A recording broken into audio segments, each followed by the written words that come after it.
नमस्कार दोस्तों, मैं हूं सिविल इंजीनियर जय कुमार तिवारी। मेरे YouTube चैनल में आपका स्वागत है। दोस्तों, जैसा कि आपको मालूम है कि उत्तर प्रदेश में नए बिल्डिंग बायलॉज 2025 लागू हो गए हैं। तो इन बायलॉज के दृष्टिगत अगर आप उत्तर प्रदेश में कोई होटल बनाना चाह रहे हैं या होटल में निवेश करना चाह रहे हैं तो इस वीडियो में जो नियम आपको मैं बताऊँगा वो आपको जानना बेहद ज़रूरी है। इस वीडियो में मैं विस्तार से बात करूँगा कि अगर आप होटल बनाना चाह रहे हैं तो होटल के लिए प्लॉट का न्यूनतम साइज कितना होना चाहिए, आपके प्लॉट के सामने कितनी चौड़ी सड़क होनी चाहिए, पार्किंग के क्या मानक हैं, सेटबैक कितने होने चाहिए, किस प्लॉट साइज के हिसाब से कितने सेटबैक अनुमन्य हैं, बिल्डिंग की हाइट क्या हो सकती है और इसके अलावा होटल निर्माण के लिए अन्य आवश्यकताएं क्या हैं, जैसे कि कौन कौन से भू उपयोग में होटल अनुमन्य किया जा सकता है। इन सब तथ्यों पर विस्तार से इस वीडियो में बात करेंगे। तो आइए वीडियो शुरू करते हैं।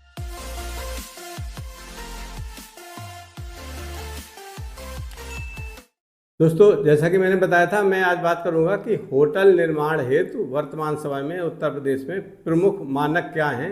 अगर आप होटल में निवेश करना चाह रहे हैं या होटल का निर्माण करना चाह रहे हैं तो आपको ये जो उपयोगी तथ्य हैं, उपयोगी नियम हैं, वो आपको होटल निर्माण से या होटल में निवेश करने से पहले जानने आवश्यक हैं। तो आप अपने स्क्रीन पर देखिए, मैं विभिन्न मानकों को विस्तार से आपके सामने रख रहा हूँ। सबसे पहले होटल निर्माण के लिए न्यूनतम भूखंड का साइज कितना होना चाहिए, इस पर बात करते हैं। दोस्तों, अगर कोई छोटा होटल, छोटे होटल का मतलब 6 कमरे से लेकर 20 कमरे तक का अगर होटल है तो उसको छोटा होटल के कैटेगरी में रखा गया है। 6 कमरे से अगर कम है तो उसको होटल की कैटेगरी में नहीं माना जाएगा। तो इस तरह एक छोटे होटल बनाने के लिए आपको न्यूनतम भूखंड कितना होना चाहिए, इस तरह का कोई मानक नहीं है। मतलब कितने भी छोटे भूखंड पर आप होटल बना सकते हैं, अन्य चीज़ें पूरी होनी चाहिए। हाँ, होटल बनाने के लिए चूँकि न्यूनतम 6 कमरे आवश्यक हैं तो प्लॉट साइज इतना जरूर होना चाहिए व्यवहारिक रूप से कि उसके अंदर 6 कमरों की अनुमन्यता अवश्य हो जाए। अब बात करते हैं कि होटल निर्माण के लिए भूखंड के सामने कितनी चौड़ी सड़क होनी चाहिए। दोस्तों, अगर आप 20 कमरे तक का होटल बनाना चाह रहे हैं तो आप 9 मीटर चौड़ी सड़क पर भी बना सकते हैं, लेकिन अगर 20 कमरे से बड़ा होटल बनाना है तो भूखंड के सामने न्यूनतम 12 मीटर चौड़ी सड़क होना अनिवार्य है। बात कर लेते हैं पार्किंग की। दोस्तों, होटल निर्माण के लिए जो पार्किंग की आवश्यकता है वो 100 वर्ग मीटर कवर्ड एरिया पर 1.25 ECS इक्विवेलेंट कार स्पेस के बराबर आपको पार्किंग के लिए आवश्यक क्षेत्रफल चाहिए। अब ECS की अगर बात करें तो ECS इस पर निर्भर करता है कि आप जो पार्किंग दे रहे हैं वो किस स्थान पर है। बेसमेंट में पार्किंग के लिए ECS अलग है, ग्राउंड फ्लोर पर पार्किंग के लिए ECS अलग है, ओपन में पार्किंग के लिए ECS का जो एरिया है वो अलग है।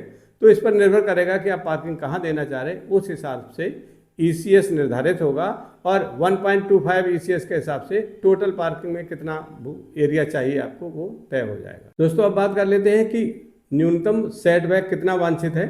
तो चूँकि सेटबैक भूखंड के क्षेत्रफल पर निर्भर करता है तो विभिन्न भूखंड के क्षेत्रफल के अनुसार सेटबैक निर्धारित है, जैसा कि आप अपने स्क्रीन पर दिए गए चार्ट में भी देख रहे हैं। मैं एक्सप्लेन भी कर देता हूं कि अगर आपका भूखंड 100 वर्ग मीटर से छोटा है तब आपको 1.5 मीटर फ्रंट सेटबैक छोड़ना है, बाकी किसी भी साइड में कोई सेटबैक नहीं छोड़ना है। अगर आपका भूखंड 100 वर्ग मीटर के बराबर या उससे अधिक है और 300 वर्ग मीटर से कम है तब आपको फ्रंट में 3 मीटर का सेटबैक छोड़ना है और अन्य किसी भी दिशा में कोई सेटबैक नहीं छोड़ना है।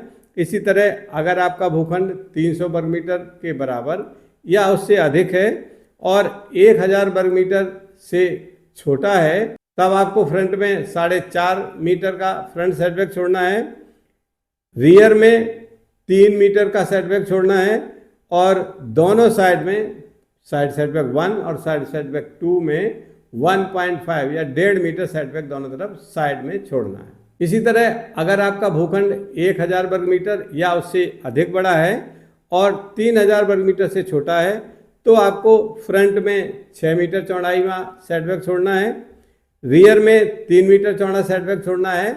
इसके अलावा दोनों साइड में, साइड 1 और साइड 2 में 3 मीटर और 3 मीटर सेटबैक छोड़ा जाना अनिवार्य है।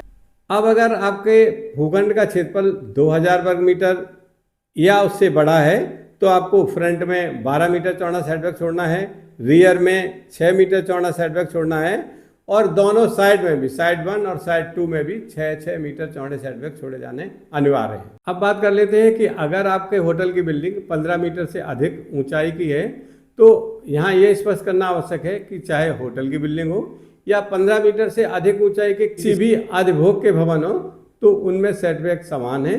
और वो सेटबैक कितने हैं आप अपने स्क्रीन पर दिए गए चार्ट में देख रहे हैं, मैं आपको दोबारा से एक्सप्लेन भी कर देता हूँ। अगर भवन की ऊंचाई 15 मीटर के बराबर या इससे अधिक है और 17.5 मीटर से कम है, तब आपको चारों तरफ 5-5 मीटर के सेटबैक छोड़ने हैं, फ्रंट में, रियर में और दोनों साइड में। अगर आपके बिल्डिंग की ऊंचाई 17.5 मीटर के बराबर या उससे अधिक है और 21 मीटर से कम है, तब आपको फ्रंट में 6 मीटर का सेटबैक छोड़ना है और तीनों साइड में 6-6 मीटर के सेटबैक छोड़ने हैं। इसी तरह अगर आपके भवन की ऊंचाई 21 मीटर के बराबर या उससे अधिक है और 27 मीटर से कम है, तब आपको फ्रंट में, रियर में और दोनों साइड में 7-7 मीटर के सेटबैक छोड़ने हैं। अगर आपके भवन की ऊंचाई 27 मीटर के बराबर या उससे अधिक है और 33 मीटर से कम है, तो आपको चारों तरफ 8 मीटर के सेटबैक छोड़ने हैं। अगर आपके भवन की ऊंचाई 33 मीटर के बराबर या उससे अधिक है और 39 मीटर से कम है, तो आपको चारों तरफ 9 मीटर के सेटबैक छोड़ने हैं, चाहे फ्रंट सेटबैक हो, रियर हो या दोनों साइड के सेटबैक 9 मीटर ही रहेंगे। इसके अलावा अगर आपके भवन की ऊंचाई 39 मीटर के बराबर या उससे अधिक है और 45 मीटर से कम है, तब आपको चारों तरफ 10 मीटर के सेटबैक छोड़ने हैं। और अगर आपके भवन की ऊंचाई 45 मीटर के बराबर या उससे अधिक है और 51 मीटर से कम है, तो आपको चारों तरफ 11 या 11 मीटर चौड़े सेटबैक छोड़ने हैं। और सबसे अधिक ऊंचाई के भवन, अगर आपका जो भवन है वो 51 या 51 मीटर के बराबर या उससे अधिक ऊंचाई का भवन है, तो आपको फ्रंट में 15 मीटर चौड़ा सेटबैक छोड़ना है और रियर में और दोनों साइड में 12-12 मीटर के सेटबैक छोड़ना अनिवार्य है। अब बात कर लेते हैं कि होटल के निर्माण के लिए कितना FAR अनुबंध है। दोस्तों, अगर आपका जो प्लॉट है वो निर्मित क्षेत्र में स्थित है तो होटल के लिए आपको 2 FAR अनुबंध है, और अगर आपका जो भूखंड है वो निर्मित क्षेत्र के अतिरिक्त कहीं अन्य स्थित है तो अनुबंध FAR 2.5 या 2.5 अनुबंध किया जा सकता है।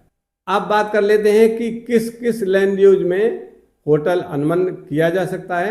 दोस्तों, इस बार सरकार ने या नए बिल्डिंग बायलॉज में ऐसा प्रावधान किया है कि अधिकांश भूपयोग में होटल अनुबंध किए जाने का प्रावधान किया गया है।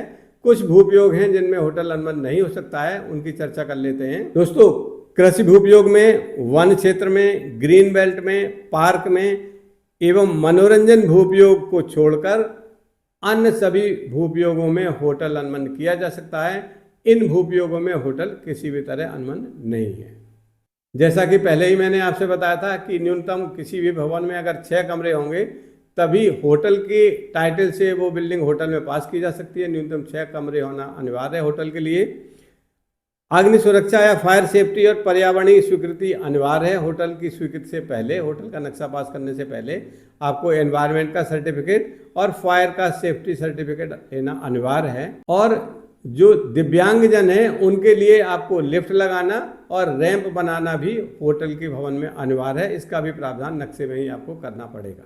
दोस्तों, अभी हमने बिल्डिंग बायलॉज 2025 में किए गए प्रावधानों के अनुसार होटल निर्माण के लिए प्रमुख मानकों पर चर्चा की थी। इसके अलावा यहाँ ये जानना भी अनिवार्य है कि पर्यटन विभाग द्वारा जारी की गई पर्यटन पॉलिसी के अंतर्गत अगर होटल आपका पंजीकृत है तो कुछ शर्तें हैं, उनकी शर्तों का अगर पालन आप कर लेते हैं तो आपको होटल निर्माण के लिए नक्शा पास करते समय लिए जाने वाले विकास शुल्क में भी छूट प्राप्त हो सकती है। दोस्तों, इस सूचना के साथ ये वीडियो यहीं समाप्त होता है। अगले वीडियो में किसी महत्वपूर्ण बिंदु पर फिर आपसे चर्चा करेंगे। नमस्कार।